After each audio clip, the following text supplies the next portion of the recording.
Dictation अभ्यास के लिए हमारे चैनल को सब्सक्राइब करें। चलिए शुरू करते हैं।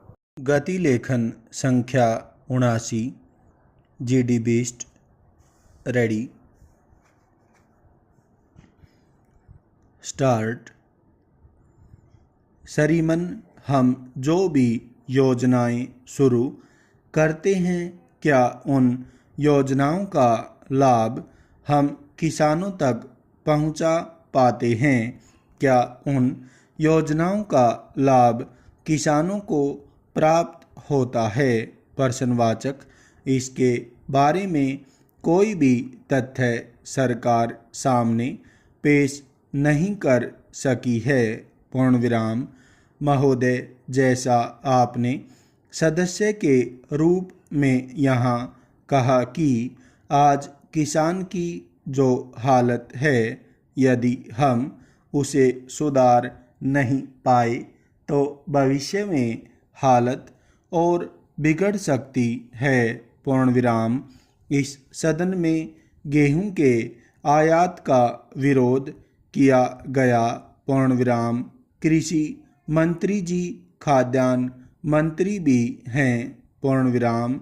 यहाँ सत्ता पक्ष की ओर से पंजाब की हमारी बहन ने किसानों की हालत की वास्तविकता से सदन को अवगत कराया। पूर्ण विराम।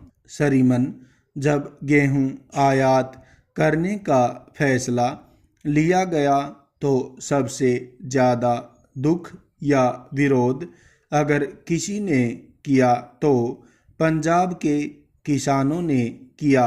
पूर्ण विराम। इस देश को गेहूं के मामले में आत्मनिर्भर बनाने में अगर किसी ने अहम भूमिका निभाई है तो पंजाब और हरियाणा के किसानों ने निभाई है। पूर्ण विराम। यह वास्तविकता है। पूर्ण विराम। इसे हमें स्वीकार करना चाहिए और जिस गेहूं और अनाज के मामले में पंजाब ने भारत को आत्मनिर्भर बनाया, उस पंजाब के किसानों को उनके अनाज का जो सही मूल्य मिलना चाहिए था, जो उपज का सही दाम मिलना चाहिए था, वह नहीं मिल रहा है। और इसीलिए जब यहाँ गेहूं विदेश से आयात करने की बात हुई तो उसका विरोध देश भर में हुआ। खासकर किसानों ने और पंजाब के अकाली दल के भाइयों ने उसके खिलाफ यहाँ पर धरना दिया। पूर्ण विराम।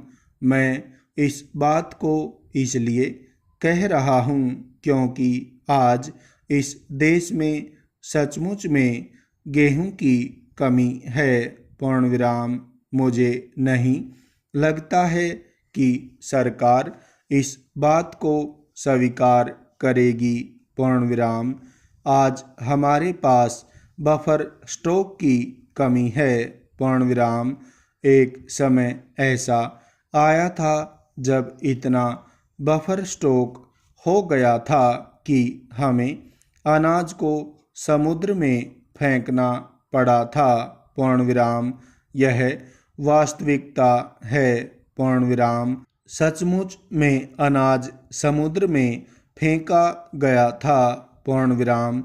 FCI के गोदामों में अनाज सड़ता रहा और उस सड़े हुए अनाज का क्या उपयोग हो सकता था, इसलिए उस सड़े हुए अनाज को अंत में समुद्र में फेंक दिया गया। पूर्ण विराम। हमारे यहाँ का किसान जो इस देश की अन्न की ज़रूरत को पूरा करता है, उस किसान को हमें बढ़ावा देना चाहिए, न कि विदेशों से गेहूं का आयात करना चाहिए। पूर्ण विराम। गेहूं के आयात का विरोध इसीलिए हुआ था। पूर्ण विराम। यदि उन्हें सही दाम देते तो जितनी ज़रूरत है उतना गेहूँ किसान रखते। पूर्ण विराम।